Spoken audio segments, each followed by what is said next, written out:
Welcome to another edition of Expanding Mind. I'm your host, Erik Davis, continuing our conversations about the cultures of consciousness. One of my favorite films the last couple years was the Robert Eggers film, The Witch, which I was very happy to see in a theater on the nice big screen because it was a visually sumptuous tale.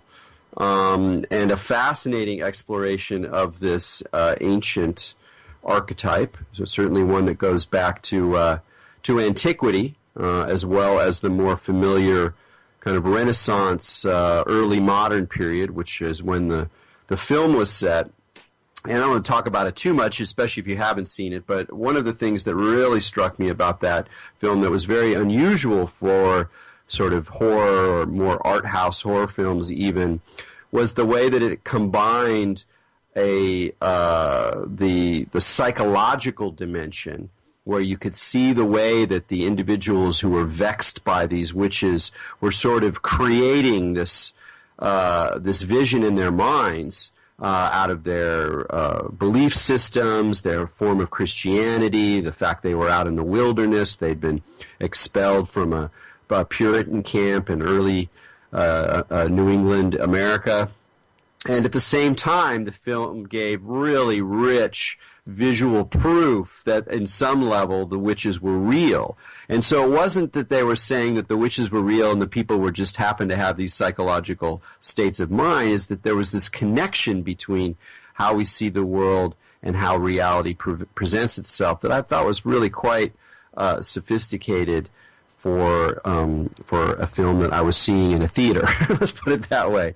And it really made me think as well about the fact that we can still that the witch remains a lively archetype. That there's still new facets to this figure, new ways to sneak up on both the scary side and the powerful side and the sexy side and the imaginative side, and all the different dimensions of this figure remain very active in our contemporary landscape. And so to help me suss this out, or to help us suss this out, I thought it would be great to bring Pam Grossman back to the show.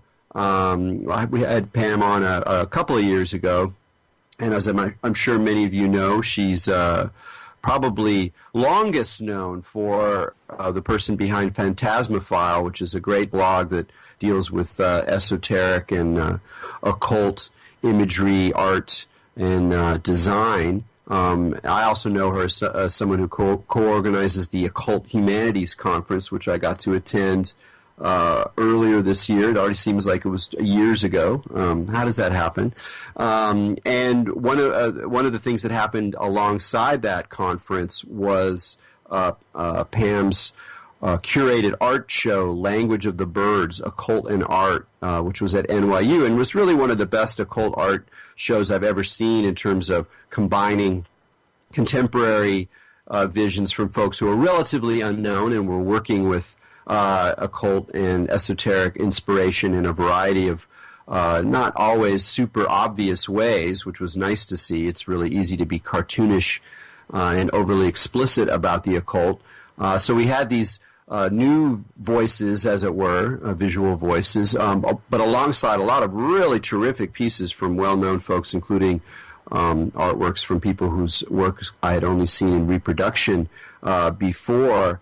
That was really quite striking. So she's really done a great job of kind of revising our image of art, not so much underground occult art, but really how in the mainstreams of contemporary art throughout the 20th century, there's always been a powerful esoteric and occult tendency that mainstream art critics actually took a long time to acknowledge and are only just acknowledging now. So she really works at this potent place between image and occult forces. And so with no further ado, Pam, welcome to Expanding Mind. Hi, Erik. Thank you so much for having me back. I always love talking to you. Yeah, it's great. And now you're calling from your gig. I kind of like that you're at Getty Images right now, right? Yeah, but this is my lunch break, Erik, and I think it's important that the powers that be take note of that. Excellent. I'm glad you made that clarification. No, I say that partly right off the bat because I mean, one of the things that interests me about your work and your career is I'm especially coming up. I'm a little older than you, and I started getting interested in the occult when I was in my 20s in the 1980s. And most of the folks who were dealing with the occult then were in the underground. They were like scruffy post-hippie, crazy underground musicians, rainbow gathering heads, and all these kinds of characters. And at that time there was very few people in the academy who were interested in occult, certainly contemporary occultism.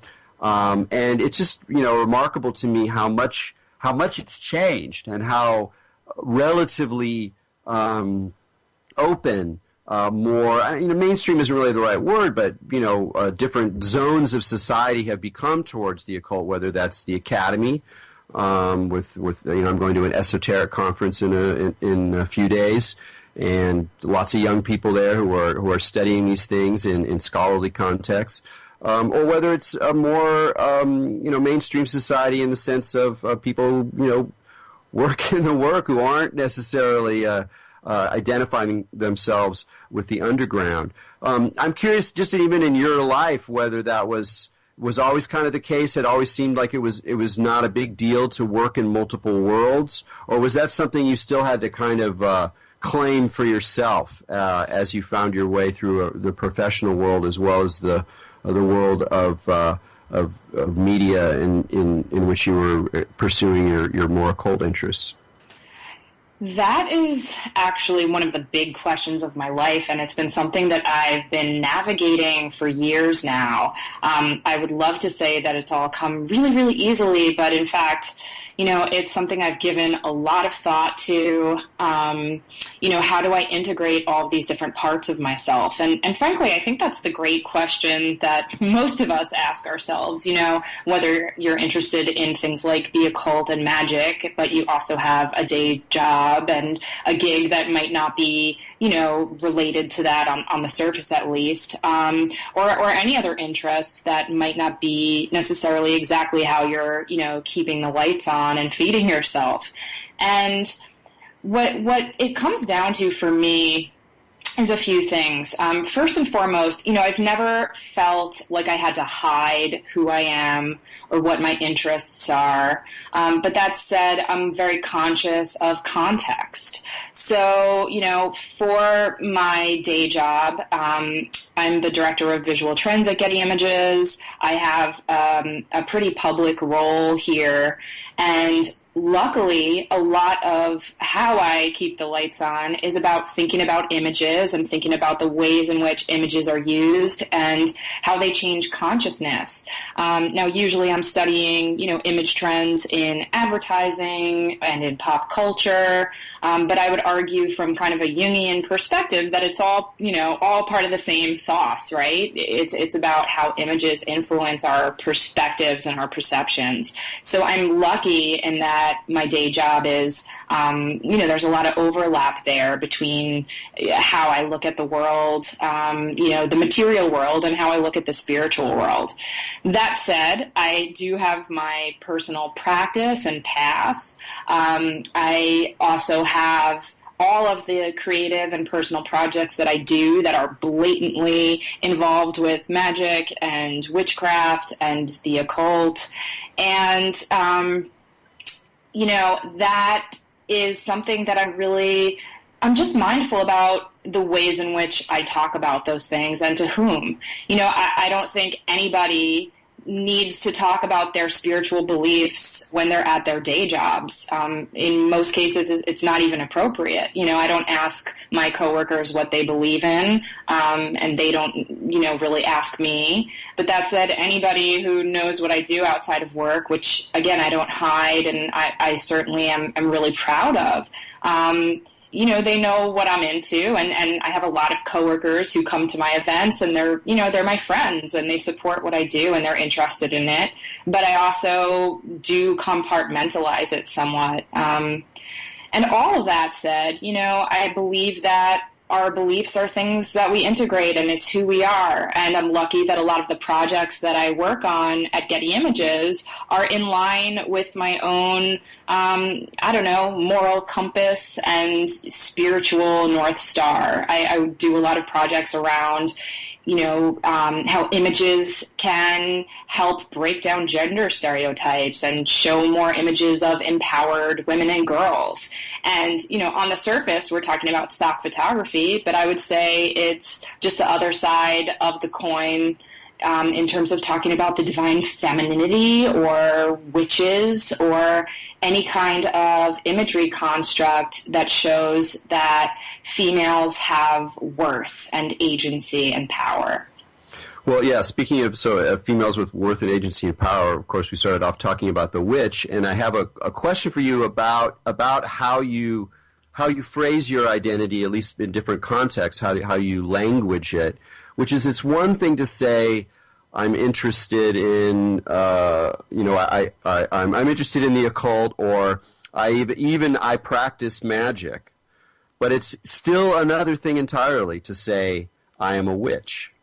And that extra closeness of just saying, I am a witch, and not just leaving it there, or explaining it further, but it's a different move to make. And I'm curious whether in some circumstances you're comfortable saying that, or that you're always interested in keeping a little vagueness around that, or whether the witch itself is kind of a figure you both approach and then sort of identify with, but at the same time kind of allow to be one step away or on the sort of borderlines of what your practice or even your kind of spiritual identity is. Sure. I would say I am, again, conscious and mindful of how I use the word and to whom I am saying that word to, because it is so loaded. And it is a word that is important to me, and it's part of my identity. I mean, I will say to you and your audience, yes, I am a witch. And but that means different things to different people.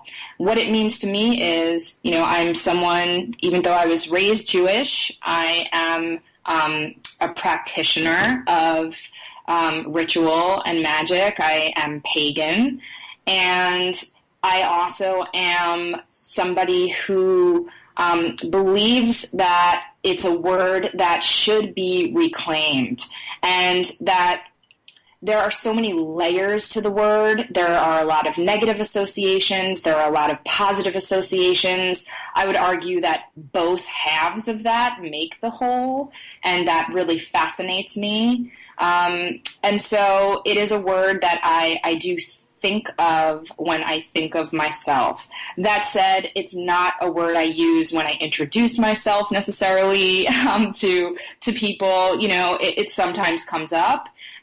Certainly in the context of my day job, it's not a word I just kind of toss around. Once I get to know people better, it comes up. It really depends. Then again, if I'm speaking about witchcraft or I'm speaking about the occult and art to that audience and that community, it's a word I use much more freely because I know it's not going to, or I know it's most likely not going to be misunderstood or taken out of context. Does that make sense? Oh, yeah, it totally makes sense. I mean, it's really interesting things are raised by that. I mean, one thing you started off talking about the negative associations and the positive associations, and how the figure really combines them. And what it makes me think of is, on the one hand, you can say that over the last 40, 50 years, both with witchcraft and paganism, is that people have reclaimed these identities, reconstructed these identities as part of modern spiritual possibilities, and as such, they take part in the same kind of identity politics we see with other unusual subcultural identifications or gender relationships or sexual preferences, and the whole sort of gamut of things that were once looked down upon or thrust out of conventional society that increasingly claim a space. And a lot of that reclaiming often takes the form of attacking the negative associations with of those characters. For example, you would say, I'm a voodoo initiate, let's say, and wow, you say that and you invoke this whole set of incredibly negative, cartoonish, ridiculous associations from pop culture of the last 100, 200 years. And so if you're saying, look, I'm going to make room for my identity as a voodoo practitioner, one of the first things you do is you attack all those negative stereotypes. You say, no, we don't do that. No, we don't do that. Or if we do animal sacrifice, it's under these conditions, and we always do this, blah, blah, blah. And a lot of what identity politics are about is attacking those negative stereotypes. But the witch is really interesting here because there's something in precisely those traditional pop culture negative stereotypes that you want to keep alive. That's part of the figure. That's part of the mystery of it. And I just love to hear you talk a little bit more about. I didn't even mention, of course, the main reason we're having you on the show is you have this new wonderful. I don't know, would you call it sort of a manifesto? What is a witch? That you did with this dynamite Canadian duo, Tin Can Forest, whose Baba Yaga book I had already been familiar with, but really just amazing, very occult, rich kind of illustrations that are really powerful. And throughout the book, you're playing with these in a kind of poetic way rather than a really discursive way. Poetic way. You're kind of introducing all these facets of the witch, and of course, some of those negative associations are actually part of the power of the figure. So the last thing you'd want is a sort of like happy, fluffy, a witch is just like all the other religious identities you have, and everyone's just sharing at the big table of religious diversity, and you're like, well, yes, but there's something to that side that's still kind of scary or threatening or disturbing. So I'd love to hear you talk about, like, as someone who's actually kind of not just reflecting on the figure of the witch, but participating in its revisioning for our moment, how you balance these sort of associations that would wind a witch up in a horror movie. Well, first of all, thank you so much for those lovely, lovely words about the book. I'm really proud of this. And, when I was writing it, it was important to me that it invoked and celebrated all of the different facets of the archetype because, to your point, I think her complexity is what gives her potency. And I could not be luckier in terms of whom I got to do the art for it, which is, as you mentioned, Tin Can Forest, who are Pat Shuchuk and her husband Marek Koluk. And they're this incredible collaborative couple who live in Canada and kind of operate out of this third mind space and the ways in which they make art together. And I'm just totally blown away by the artwork that they've created for it. So thank you for that. In terms of the different sides of the witch and the fact that she is very dark and very light, I think that is why she matters. And I think that's why she's, frankly, a really important feminist icon right now, because I think, so much of what we think about when we think about powerful women, traditionally it has to do with, they're healing and they're gentle and they're loving and they're nurturing and they're beautiful and sensual. And that's all great. And yes, in fact, we are all those things. But I also think that when you're only talking about those fluffy, gentle, soft as petals aspects, you're actually, only talking about half the story, and then you're not really celebrating a holistic character or person. And the fact of the matter is we all have darkness in us and light in us. And, I've often said darkness and evil are not the same thing. And darkness is about sometimes being angry. It's about, interfacing and honoring death. It's about protecting yourself. It's about being in pain and acknowledging your pain and your sadness. It's about being messy and imperfect. And, I think we as human beings in general, but frankly, especially women who are so often expected to be perfect and beautiful and lovely all the time, I think it's really important that we are given permission, or at least, frankly, that we give ourselves permission to honor all of our complexity and shadow and mess alongside all of the quote-unquote positive things too. And the other thing I just want to add is, for all the quote-unquote negative things we say about witches, that they cast spells and do hexes and, can be very punishing. If you actually follow the stories of the witch, it is very rare that she actually hurts anybody for no reason. Usually she's cursing you because you have crossed a boundary of hers. You have stolen something from her garden, or you have, trespassed in her wood. You've eaten the candy from her house. It's rare that she is actually on the offense or the attack.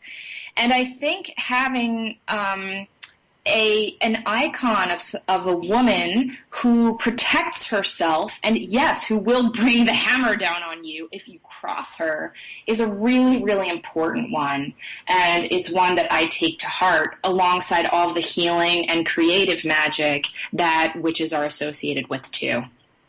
Yeah, there's also a dimension to that, to the figure of the witch, and I'm thinking more here anthropologically in terms of real indigenous or pre-modern societies that have witches or figures that we would recognize as being continuous with the witch. Is that the witch also is a kind of has a side of her that you could describe as being a kind of social justice warrior, or at least a social sort of a balancer, because one of the places you see witchcraft arise is when there are people in a village or a tribe who are kind of getting a little high on themselves, or who are taking too much power, or becoming too wealthy in a way in relationship to the rest of the tribe, and it's often the witch who's going to sort of bring them down a notch. There's obviously light and dark sides to that process as well, but there is a sort of sense that even though the witch is on the one hand sometimes a kind of isolated figure, she's on the edge of the tribe, she's in the forest, people kind of avoid her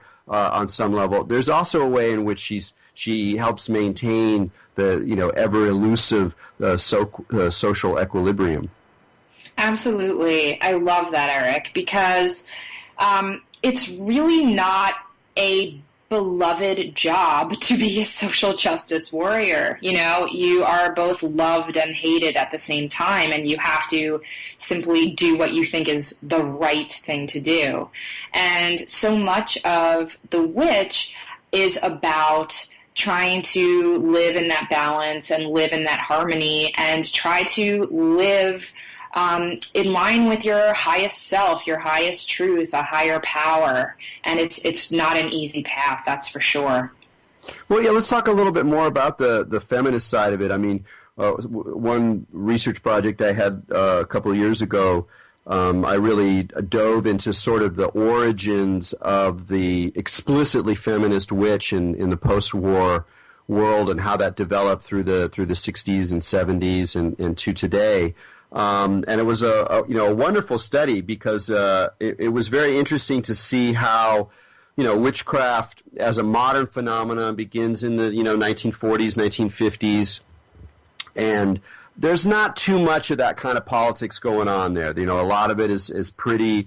Some of it has some pretty traditional aspects to the role that women play, even if they're praised and celebrated in some ways and have a lot of power within the organizations. It's not really feminism in the way we would recognize it today, but then in the 60s things start to really heat up. But one of the first groups to really grab onto the witch as a figure of feminist revolt didn't really come from paganism. They came from the political movements of the late 60s and were kind of inspired by the Yippies. And this is, of course, the group which, and I'm talking about them partly so I can just say what the acronym stands for, which is Women's International Terrorist Conspiracy from Hell. And, so awesome. They are a wonderful group. I don't know if you want to riff on them at all, but just about how, in the 60s and 70s in particular, and then if you look at paganism with Z Budapest and her Dianic witchcraft, which is explicitly feminist, female-only, largely lesbian, very, very militant. They're right off the bat. They're like going and sending people with rape victims into the police, into the institutions so that they can make sure that they don't get harassed. I mean, they're really activist right off the bat. So there's this really powerful militancy at that time. I'd love to hear you talk about that, what its legacy is, how that still affects things today, or how things have changed. Well, I think the thing to note about Witch, the group that you mentioned, is that there was a wit and a sense of humor there as well, and also quite a bit of, a performative aspect. There was theater, there were, rituals and, kind of protests and activist moments that they staged and enacted in public. And I love that crossover between theater and activism and magic, because I would argue that they're all kind of different flavors of the same thing. And I love this idea of women who want to enact social change, literally wearing the cloak of the witch and doing it in kind of this trickstery, mischievous way, and yet there being such power and conviction behind their intentions and their actions. So I love thinking about that, because there's so much blur and bleed between all these different spheres. But I think that, the feminist piece of The Witch is one that gets debated about a lot. And I think it's important that we also talk about, like, the historical veracity of The Witch, because that's something that comes up all the time. And what I'm talking about is everything from debates that come up in the community between, like, quote-unquote trad witches or traditional witches who believe or know that they're from some unbroken line or bloodline of witchcraft and tradition. And the trad witches don't necessarily like witchcraft being appropriated. There are some people who think Dianic witchcraft is a little bit offensive because, it's, I like this goddess from this culture and that goddess from that, and I'll put a little sprinkle of Kali on top, and so there's a lot of these different debates. And what I always say about it is that stories are fluid, and they want to be known, and they want to be embodied, and they want to morph. And so to me, the fact that this character of the witch, or this archetype or energy of the witch, is related to by all of these different pockets of people, and many, many more than the ones I just mentioned, I think is very, to me, very unifying.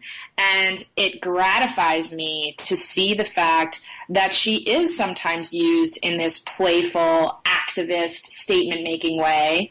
And she's also used to tell stories and to be a star of a horror movie, or to be a costume that Beyonce wears in a music video. And she's also a crown someone wears when they're enacting a ritual and taking part in, their own personal spellcraft. And to me, none of them is more legitimate or illegitimate than the others. Well, let's talk a little bit about that issue of appropriation, because I know you've thought about it, and it's a big one in all sort of sides of certainly the kind of alternative spirituality or alternative religion in the last 50 years plus, where people who are attempting to get outside the weight of their given religious tradition turn towards others, turn towards things that are exotic or underground or fantastical, and in so doing, often in widely varying ways and with widely varying degrees of sensitivity, appropriate things that really, aren't naturally their own. And the witch is here also an interesting figure because you can be relatively strict about where this figure we're talking about arises from, at least within the Western imagination. You can talk about the historical reality of witchcraft, the historical reality of the creation of witchcraft in terms of the Renaissance and the early modern period, where a lot of those images sort of get in our minds, where we have the woodcut images of witches flying with brooms and gathering at sabbats and kissing the devil's ass and all this kind of, we really have this very European figure. And then I think part of the appeal of the figure of the witch for a lot of Europeans, Euro-Americans in the 20th century, was that it was, while being very different and very outside and very countercultural, also a figure that could be found within a certain sense of tradition, of where white folks have come from. Now, of course, everything's very different, and the witch has very wide boundaries. If you want to go anthropologically, like I did before, you can talk about the figure of the witch in all sorts of cultures. And in your book, you sort of kind of balance these two views by saying that at one point the witch says, "I'm the daughter of Hecate, of Isis, of Inanna. I'm the child of Ix-Chief." I don't know how to pronounce that. Ixchel.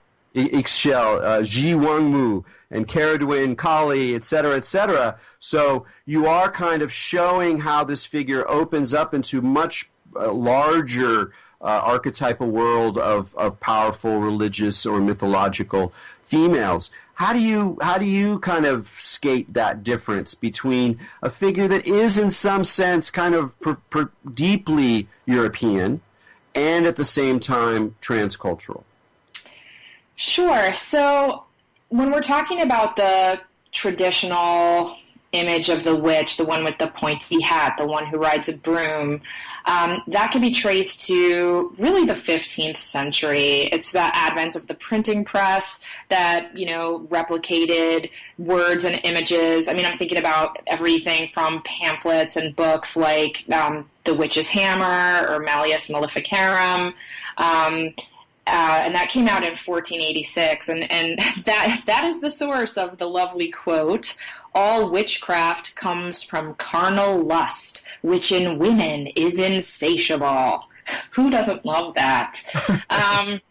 And then, there's actually a pamphlet also coming out of Germany called, and I'll probably mangle the pronunciation of this, it was by Ulrich Molitor, and it was called De Lamis et Pythonicis Mulieribus, which roughly translates to On Female Witches and Seers. And this is a pamphlet that came out in 1489, and it actually had 6 woodcuts. And this is one of the earliest, if not the earliest, images of witch-like figures riding on what were actually cooking forks, and which later morphed into the brooms that we're all familiar with. And it showed images of, a woman embracing a devil, and the woman has long, loose hair, and, all this kind of stuff. And this little book, it had more than 20 editions that circulated from around like 1490 to, I want to say, 1510, thereabouts. And then these books and pamphlets were taken up by the artists of the time. So Albrecht Dürer and, his artistic disciples then started kind of duplicating and retranslating these images. I mean, the witch is a meme, if you will. And all of this kind of roots back to being this anti-Christian figure, right? And at the time, this idea that women were lusty, this idea that women could be curious or could be seeking power or a source of power was deeply threatening and deeply disturbing to the good Christian people of the time.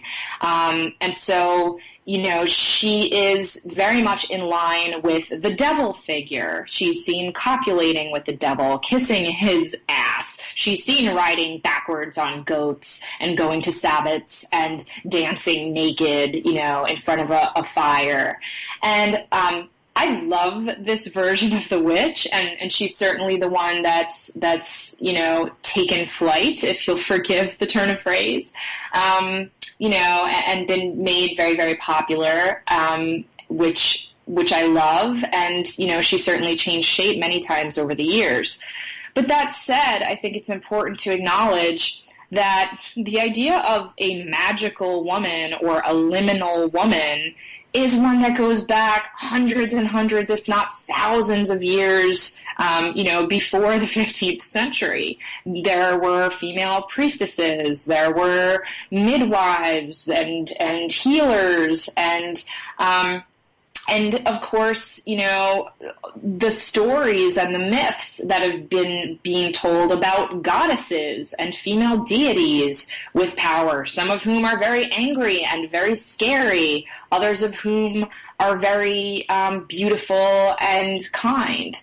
And so to me, the root of this story of the magical woman begins with mythology and begins with, the religious stories. We can trace it back as far as Inanna, who is, many historians say, the first kind of idea of there being a female deity, who then morphed into and branched off into, Lilith figures, or was related to the Lilith figure, who then, took all these different shapes. And of course, we're still, planted in the Fertile Crescent area of the world, and goddesses are in every culture you can imagine, as you well know. So to me, it's important to trace her spiritual lineage and her artistic lineage. I didn't want to stop at the 15th century because I think the seeds for her have been planted so many years earlier. Yeah, and one thing just to point out, we haven't really spoken about in detail about Tin Can Forest and their particular style, and since you're really good at talking about images and art, I'd love to talk about that a little bit. But one, just sort of a gesture towards this is there's, to my mind, perhaps the most powerful image ever of a goddess figure with that kind of witchy element, which is this sort of famous figure of Inanna, where she's standing on these two maybe lions. She's flanked by two probably owls. She's got wings, and she has these talon feet that give her a little bit of this spooky shape changing character. And it's a famous image a lot of people have seen.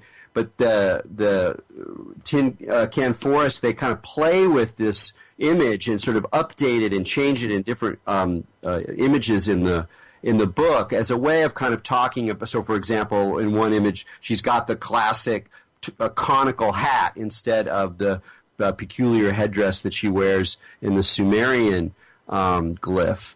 And so there is this kind of sense of a kind of a deep continuity, which it seems to me, isn't that partly what you're, kind of part of your mission in a way, is to acknowledge the continuity and allow these resonances to kind of feed back through time or feed forward through time, and help the figures that are so attractive to people for a lot of different reasons today gain a little bit more resonance and historical substance.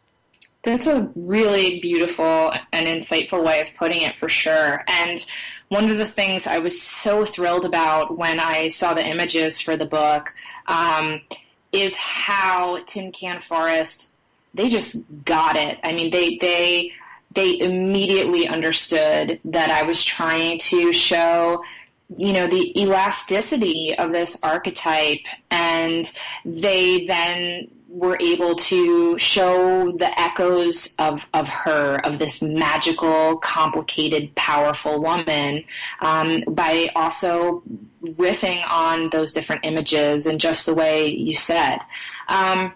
And it's interesting too because, you know, Pat and Merrick are both, they both have roots in Eastern Europe, and they're very deeply, deeply steeped in Slavic culture and folklore. You know, as you mentioned, they have this incredible comic called Baba Yaga and the Wolf, and there a lot of the textile patterns and a lot of the sigils and imagery that they use come straight from that region and straight from, you know, the stories that they grew up with. And that's this beautiful thread that they brought to the comic, which I really, really loved. And so, you know, the image you're talking about, some listeners might know the image. It's what's frequently referred to as the Burney relief, and it's in the British Museum. And they have named her the Queen of the Night. They think she might be Inanna, she might be Lilith, she might be Ereshkigal, she might be some combination of all three. And she is, you know, not that particular relief, but that image of her, that character or being or deity, is arguably the oldest image and story that we have of this, you know, witchly, magical, dark, light, powerful female being. And so the fact that they were able to take her and keep changing her costume and, you know, keeping that pattern throughout the book, but sometimes she sort of morphs into like almost like a Mother Mary figure at times. Sometimes she is wearing a pointy hat. Sometimes she has these kind of like spider webs that she's weaving. Sometimes she has multiple arms, just like a Kali figure or other Hindu deities. And I love that because it's this subtle visual spell that they're weaving, which is telling, you know, a parallel story that the words are telling. It's funny. I didn't realize that classic relief image hadn't really been identified. I know that the Queen of the Night was a name associated, but that kind of makes it almost more interesting because it's such a powerful figure that you're like, this is somebody. Oh, yeah. It's not just some, you know, some single artist like little doodle. I mean, it's really quite powerful, and yet we can't exactly locate it. And so, in a way, it kind of reminds us of the mystery that's going on around all of these figures we're talking about, which in turn reminded me of one of my favorite lines in your piece, or in your, if we can call it a manifesto. If your work, What is a Witch, is she says, "I'm detective to a mystery I never once solved."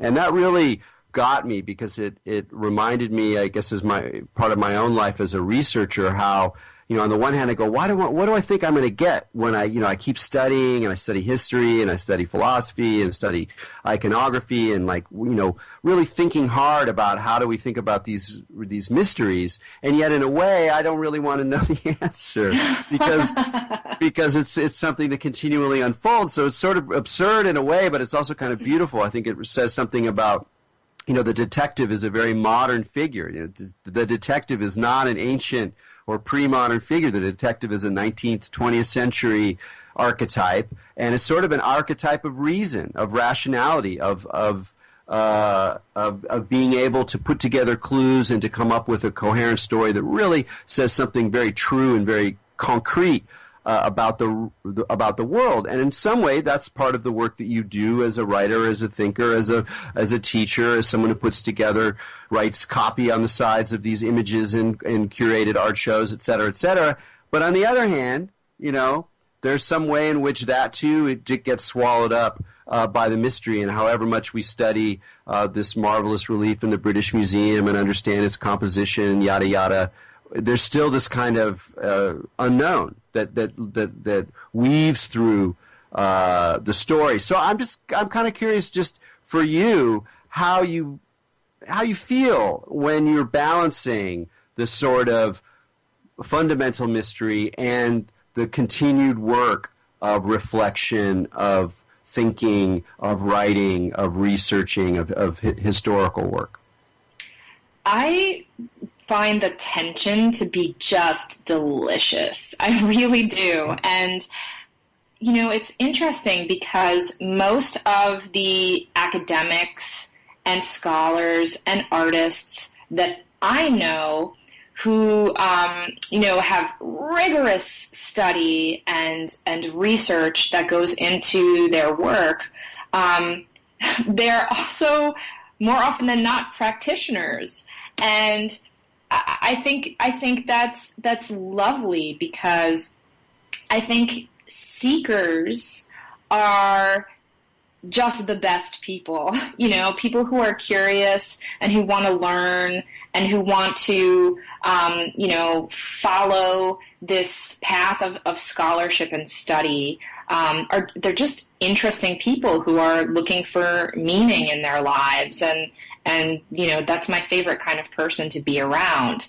That said, I do think it's important that this history is acknowledged. For so long, and I think we might have talked about this last time, Erik, but for so long, academia would not even acknowledge that occult or magical ideas have had influence on, so many of our favorite bodies of work and so many of our favorite creators, and I'm really happy to see that history being, revised or resurfaced, I suppose is a better word. We can talk about like the abstract expressionists. We can talk about people like Jackson Pollock and Rothko and, a lot of, Kandinsky, a lot of the most canonized artists who had these esoteric and spiritual intentions and saw themselves as channels between the immaterial world and the material world. And yet, when I was learning about it, studying art history, there was very little mention of it. And if it was a little bit with a wink and an eye roll.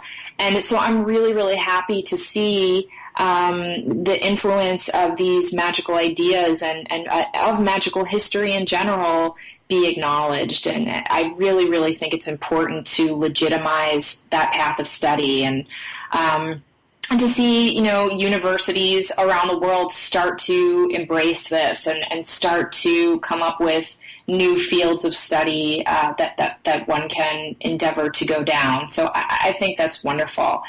All of that said, I don't think we're ever going to know the answers, and I love that. I love that there's always more to learn. There's always more questions to ask. There's always more things to not know, and that actually gives me sustenance, and it makes me feel that we're part of a really marvelous life and marvelous world or layers of worlds, and I wouldn't want to be anywhere else.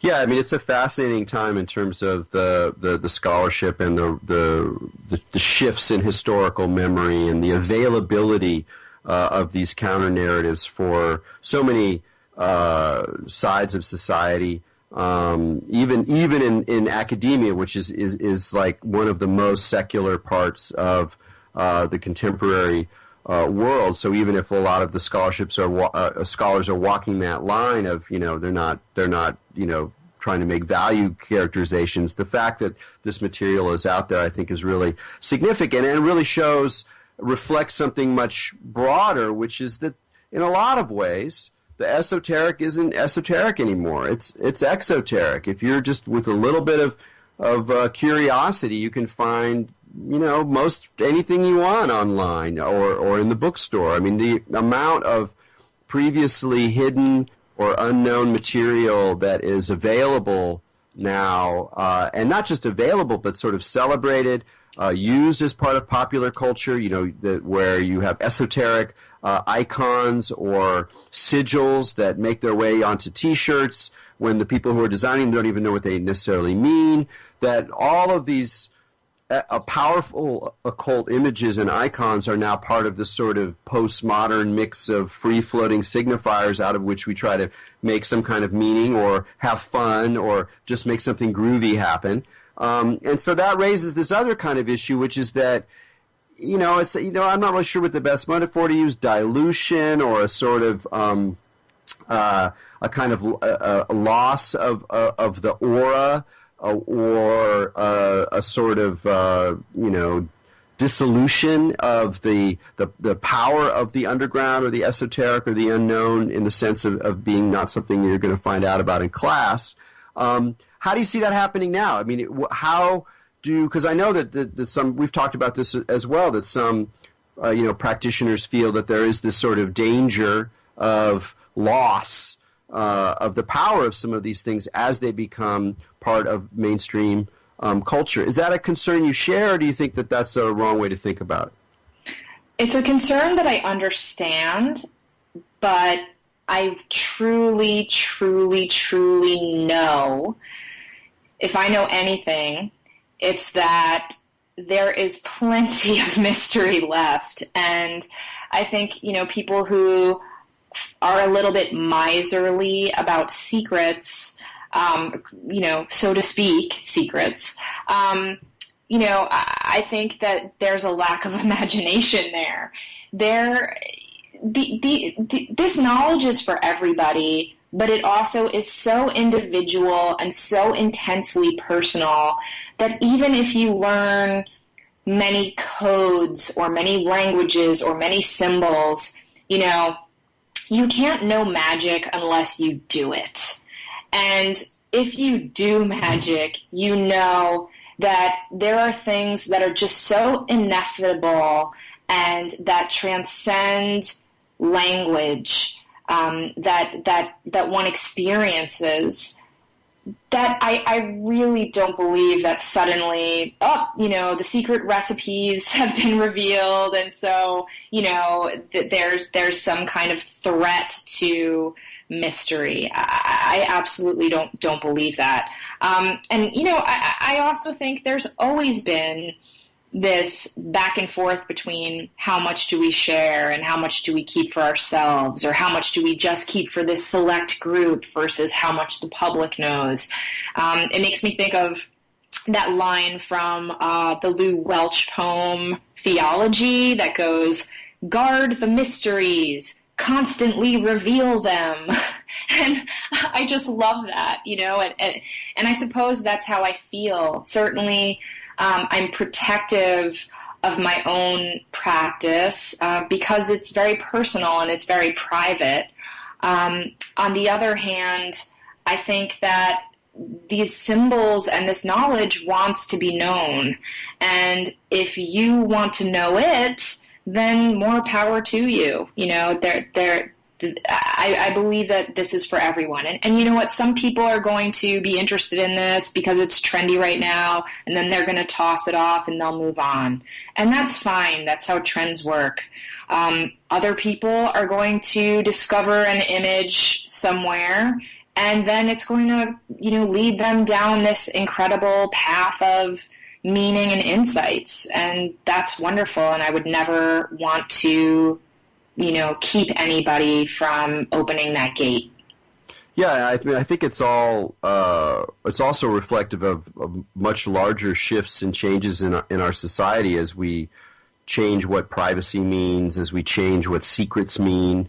If we look at how secrets are revealed and how much of our sense of like major historical events like the Snowden revelations or the Panama Papers or whatever is the sense that there are these secrets that sort of sustain the contemporary reality as it is, and that their revelation is part of the bringing to light of things. But then there's also a kind of loss of that as we lose our own personal lives, or we mediate ourselves so thoroughly that we lose touch of that space of privacy, of interiority that has been historically part of what it means to be, a subject, to be individual. And I think that the the way that esotericism is changing is reflective in a lot of ways of these larger issues, which is, probably why there's a connection between esotericism and conspiracy theory, for example, as well as codes and ciphers and things that are really relevant in very non-occult ways today. So I think that that's reflective of a much deeper change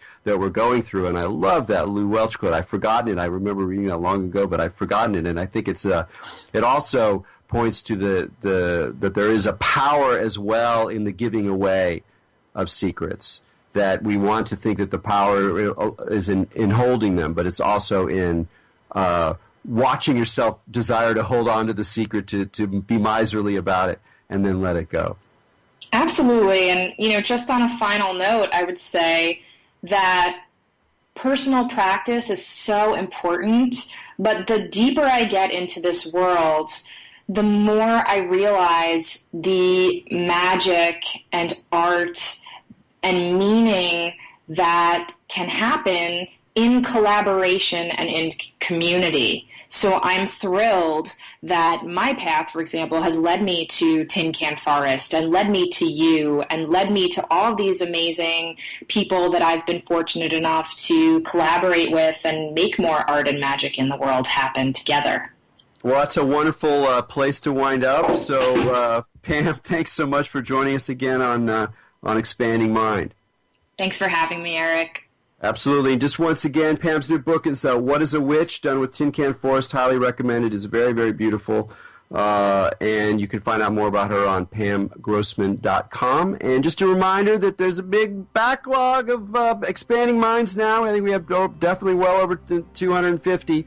And you can find those on prn.org or my own techgnosis.com website. So until next time, keep your minds open.